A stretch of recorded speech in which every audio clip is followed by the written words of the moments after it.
मसीह यस्सु के बुज़ुर्गो बरतर नाम में आप सबको पास्टर इमरान यूसुफ की तरफ से सलाम। आज हम कलाम मुक़द्दस में से इशाए रुबानी के बारे में देखेंगे। इशाए रुबानी एक खाना है जो यस्सु की याद में खाते हैं, जैसा कि उसने खुद हमें हुक्म दिया है। पहला कुरिन्थियों 11 बाब की 26 आयत में लिखा हुआ है, क्योंकि जब कभी तुम ये रोटी खाते और इस प्याले में से पीते हो तो खुदावंद की मौत का इजहार करते हो जब तक वो ना आए। इशाए रुबानी में रोटी खाना और मैं पीना यस्सु के खून और गोश्त में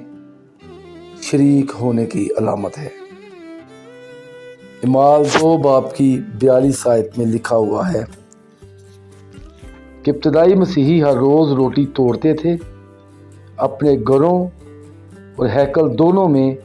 मैं पीने और रोटी खाने से हम मसीह के खून और गोश्त में शरीक होते हैं, और वो हमें अहद के इस प्याला से पाक करता है। मेरे अजीज़ों, वो बरकत का प्याला जिस पर हम बरकत चाहते हैं, क्या मसीह के खून की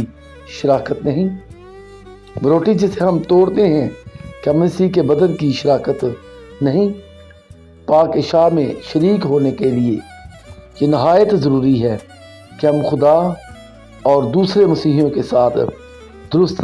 हालत में खड़े हों, और इसके अलावा हर शख्स के साथ हमारी सुलह भी हो। पाक शराकत कोई मजहबी रस्म नहीं, बल्कि इसकी बदौलत मसीह की जिंदा कुदरत हम में मुंतकिल होती है। कलीसियाई क़यादत, नज़्म ज़ब्त और ताबेदारी यस्सु मसीह कलीसिया को तामीर करने वाला है। और मेरे अजीज़ों, खुदा के कलाम मुक़द्दस में से हम एक आयत देखेंगे। पहला कुरिन्थियों उसके 11 बाब की 27 आयत में लिखा हुआ है, इस वास्ते जो कोई नामुनासिब तौर पर खुदावंद की रोटी खाए या उसके प्याले में से पिए, वो खुदावंद के बदन और खून के बारे में कसूरवार होगा। नामुनासिब तौर पर इसका मतलब ये है कि हम, मेरे अजीज़ों, गुनाह की हालत में अपनी ज़िंदगी को बदलते नहीं। झूठ, फरेब, हरामकारी, बदगोई, चुगली, गीबत, माँ बाप की इज़्ज़त ना करना, इन सारी बातों को जब हम अपनी ज़िंदगी में रखते हैं तो हम इशाए रुबानी के हकदार नहीं हैं, क्योंकि खुदा का कलाम कहता है कि वो सज़ा के लायक होंगे, वो खुद कसूरवार होंगे, क्योंकि वो जानते हुए कि हम गुनाहगार हैं, हमने खुदा को कबूल किया भी है, लेकिन हमारी ज़िंदगी में गुनाह पाया जाता है। ऐसे लोग इशाए रुबानी के हकदार नहीं हैं। खुदा का कलाम बयान करता है मत्ती 16 बाब की 18 आयत में, और मैं तुझसे कहता हूँ कि तू पतरस है, और मैं इस पत्थर पर अपनी कलीसिया बनाऊंगा, और आलम अरवा के दरवाजे उस पर गालिब ना आएंगे। उसने कलीसिया में लीडरशिप को मुकर्रर किया है ताकि मसीही खिदमत गुजारी के काम के लिए तैयार हो सके और मसीह का बदन तामीर किया जा सके। मेरे अजीज़ों, कलीसिया का लीडर पास्टर इस बात के लिए काम करता है ताकि यगानगत को ईमान में बढ़ाए, हाज़री में इजाफा करे और मसीहियों को मदद करे, ताकि वो इनफरादी और ईमानदारों की जमात के तौर पर रूहानी तरक्की करे और अपने आप को खिदमत के लिए तैयार करें। आज ज़रूरत है कि अगर हम इशाए रुबानी की इस रस्म में शरीक होते हैं तो हम अपने आप को खिदमत के लिए तैयार करें। हमारे अंदर बदलाव आना चाहिए, हमारी ज़िंदगी में चेंज होना चाहिए। अगर हम झूठ बोलते हैं तो वो ख़त्म होना चाहिए। अगर हमारी किसी से लड़ाई या झगड़ा है तो हमने उसके साथ सुलह करनी है। पाक शराकत कोई ऐसी रस्म नहीं कि हम जब जी चाहे जो मर्ज़ी सारा हफ्ता करते रहे और इतवार को हम पाक शराकत की इबादत में शरीक हों। میرے عزیزوں، خدا کا کلام کہتا ہے کہ جو ایسے لوگ ہیں جو جان بوجھ کر اس بات کو جانتے ہوئے کہ وہ گناہ گار ہیں، ان کی زندگی میں گناہ پایا جاتا ہے، وہ مسیح کے خون اور گوشت میں شریک ہوتے ہیں، تو وہ اس کے قصوروار ٹھہریں گے، کیونکہ خدا کا کلام کہتا ہے جو کھاتے پیتے وقت خدا کے بدن کو نہ پہچانے وہ اس کھانے پینے سے سزا پائے گا۔ ہم جانتے ہوئے، کھاتے پیتے ہوئے سب بات کو ہم جانتے ہیں، لیکن ہم اس کے بدن کو پہچانتے نہیں ہیں، ہم اس خدمت کو نہیں پہچانتے جو اس نے ہماری خاطر صلیب پر جان دے کر کی، اس کی محبت کو نہیں پہچانتے جو ہماری خاطر اس نے صلیب پر جان دی، اور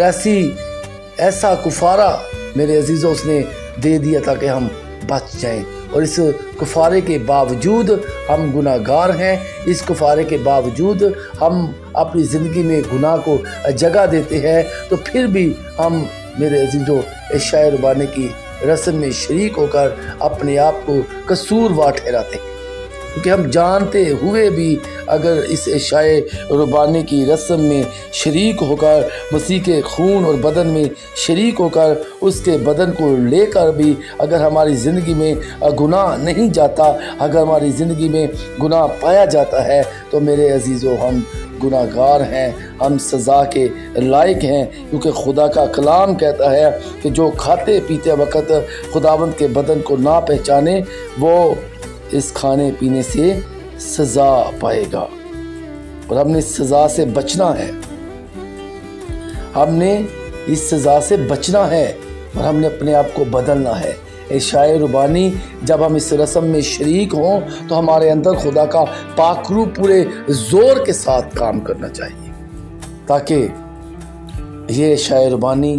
یہ کھانا پینا ہمارے لیے شفا کا کام کرے، یہ کھانا پینا ہمارے لیے نجات کا کام کرے۔ ہم ایسے نہیں کہ ایک رسمی طور پر ہم لوگوں کو دکھانے کے لیے اس لائن میں کھڑے ہو جائیں اور عشاء ربانی کو اپنے ذہن میں سوچ کر لے لیں کہ کوئی بات نہیں، مجھے کون سا کوئی دیکھ رہا ہے کہ میں گناہ گار ہوں یا نہیں۔ میرے عزیزو، اگر آپ کو کوئی نہیں دیکھ رہا، آپ کے بارے میں کوئی نہیں جانتا کہ آپ کی اصلیت کیا ہے، تو خدا تو جانتا ہے، جو دور و نزدیک کا خدا ہے، جو پوشیدگی میں انسان کو اس کا اجر دینے کی قدرت رکھتا ہے، جو پوشیدگی میں انسان کو سزا اور جزا دے سکتا ہے، وہ ایسا خدا ہے جو آپ کو میرے عزیزو ہر وقت آپ کے ساتھ ہے، آپ کو دیکھتا ہے، آپ کو پرکھتا ہے، آپ کو جانتا ہے کہ آپ کی زندگی میں کون سا گناہ پایا جاتا ہے۔ اس لیے ہمیں چاہیے کہ ہم پوشیدگی میں نہیں بلکہ ظاہراً خدا کے